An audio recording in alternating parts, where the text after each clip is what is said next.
those comedy scenes are fucking fascinating to me. San Francisco was a comedy scene for like Mark Maron, David Cross, Patton Oswalt, that group. Florida had a great comedy scene. Mitch Hedberg, Jim Brewer, Billy Gardell, Brian Regan, Dennis Regan, Todd Barry.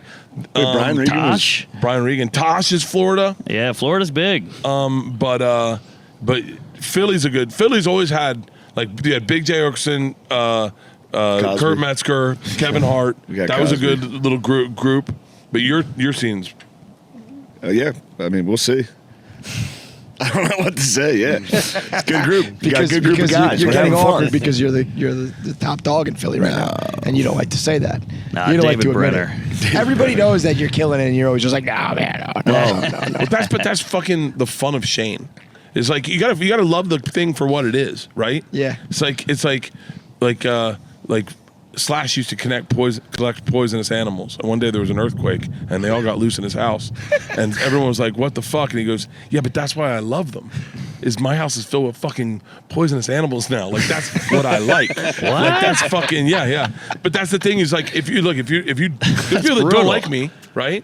Because I'm who I am. But if you like me, then you go, but that's why I love Bert. Yeah. You know? Yeah. And so there's people that may go, like, I don't get it. But then once you get it, then everything he does is great because you're like, oh no, I get it. Yeah, right. I mean, I feel like it's got to be awkward when you go from, not that it can take a long time. It's, you grind it out and shit. But when it does happen, I feel like it happens. Yeah. And all of a sudden you go from, clubs to theaters and then arenas real fast. And all of a sudden you're like, wait a minute, I'm doing the same type of material and the same act, and now I'm making hundreds of thousands. I gotta get better at, like, when there's like a team of people now. Like when I show up to a venue and there's like, here's the promoters. There's like 6 people. There's like a catering person. Like, what do you need? I'm just Bud Light. Yeah. I like that. I like that though. That's all. We do like, what's on your rider? I'm like, just Bud Light. Bud Light and water. I don't know. We're fucking man. But I mean, I think the longer you can stay that way, I think the better, though. Yeah. It's going to be, I mean, it's hard once you start to make real money, right? Yeah, things are going to change. But people the more you the can shit stay out of it. The Air Force One stories you've all heard. Actually, I'll defend him on that. Wait, what was this? I won't say his name. I won't say his name. But there was a comic who, in his rider, he had to have Air Force Ones for every show. Provided by the club. Brand new. And it makes sense. By the way, and this sounds crazy, I always thought that was insane. Until you start realizing you're also making a lot of people money. What would make your life a little easier? And I would be like, traveling without shoes would be very fucking nice. That's true. They're fucking pain in the ass. And if I want to wear fresh ones, brand new every show, I could definitely go buy them, or I could just put it in my rider. It's coming off the top. Yeah, right. Yeah, the club isn't paying for it. Good point. Somebody's got to go buy you a pair of size 11 fucking Force Ones and have them on site. They're not. It's not coming out of a waiter's pocket. It's coming out of his money. Yeah. Like I would like in my rider, but it would be too difficult for them to find.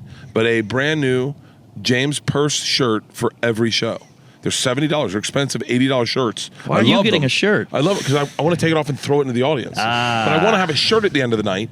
So like it would be nice to have a shirt that I could throw into the audience and then go, I also have a shirt to go home with. Got it. But then all of a sudden I'm literally buying, I'm like traveling with like 20 fucking shirts and coming home with 2. Right? I mean, that's the life of taking off your shirt like an idiot. Yeah.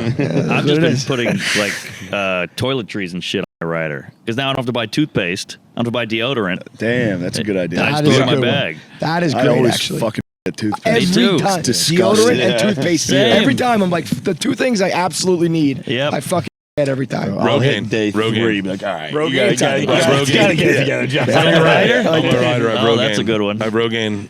But it's not, I don't need it every day, but what was happening is they were buying it every show. And then I had like 270 bottles of Rogaine. And I was like, I won't be long this long. Yeah. Live this long. Yeah, riders are interesting. The old one, I think this is played out, but Van Halen had green M&M. Green M&Ms. Oh, I've heard that as Mariah Carey. I think that's a little bit of an urban legend. Yeah. Everybody I had. heard Mariah Carey. I don't know if it was no green. I thought it was, but maybe one specific color. Or maybe it was Skittles too. Whatever. Mariah One of Carey's those fucking things, crazy. I heard Nick Cannon just request diapers. Dude, he's wild. Who's man. got more, Nick Cannon or Elon? He did answer the internet once, and we're not so sure that he can read. I had to take over reading the cards. There's a lot of people that can't read. Floyd Mayweather. I think you'd be shocked how many people People can't not read. being able to read is so fucking. Just driving down the street, looking at road signs, like Maybe. Is that a one way? Could be. You should hang out with my fuck daughter is that Isla. town? My daughter Isla's dyslexic, and she really has a hard time reading. Like she can get it, the idea there, but sometimes she'll fuck it up. The other day she came in and she goes, "Can you believe they're outlawing adoption in Mississippi?" And I looked at it and I go, "That says abortion, Isla." And then she looks at me and goes, "Oh, so they want orphans?" Okay. The exact opposite. I met a guy who couldn't count. That was crazy. What? Yeah, I never learned how to count. To like Never learned how to Eddie, count. like He'd be like 1, 2, 5. that's Two, crazy. No, fuck, it'd be like, fuck, how many of what's you next? were there? And he's like, 20. No. That's hard. I just made that up. Who was it? Someone we work with was trying to explain their idiocy, and they were Rudy. like, "I have dyslexia, but it's for numbers." Rudy says he's dyslexic. And it's like that's just called being dumb. yeah, you Yeah. still know There numbers is a are, word man. for that. Dyscalculia. That's what he was saying. But I was like, no, that's made up. You're just fucking. Oh shit! Mom told me I had that. I mean, what does that mean? But if you tell me, so when I get my numbers at the end of a show, I get my settlement, I like to add up the weekend and find out how much I made at the end of the weekend. And so I'll go and put like, I'm going to stop telling this story. Well, let me ask you Well, this. tell it one more time. No, I just realized in telling this story, it's coming out as a brag. Yeah, no fuss.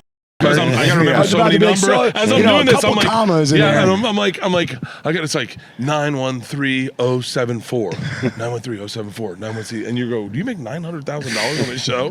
So, but in the middle of telling that story, I Yeah, was like, Super Bowl this is, tickets are nothing, bro. yeah. Do you guys have managers? Like, how does that work? I mean, I got bosses. Okay. yeah, like That's good. We're in a weird spot. Yeah. Because we like Barstool has people that do manager work, but Are they for taking everybody, 10%? You know, they know that's like they get a salary and then so they just do that. Yeah. But like we have been around long enough and we're starting to do our own thing a little bit, kind of doing our own tour. So then, you know, but I don't know. I feel like a lot of those professions are not necessary anymore. I know. They're starting to kind of go away. People are just getting an assistant. Yeah, I'm sure you know, it's like logistical shit that you don't want to take care of, but you could if you wanted to. Yeah, but Yeah. assistants are incompetent. Oh, They're- really? Yeah, they're fucking useless. No, what's happening is, so it's the Segura model. It's the Ali Wong model. What they do is start a production company. Yeah. They start a production company and then they do what they want, and then they have that person that they hire. You got to find like the really right people to be an assistant. I feel like that, you know, that would be for me to like trust somebody with everything, the numbers, Everything. the family. it would be like a relationship. It's like Yeah, I don't it's trust you. Yeah, So yeah, I'm glad you yeah, got right. it.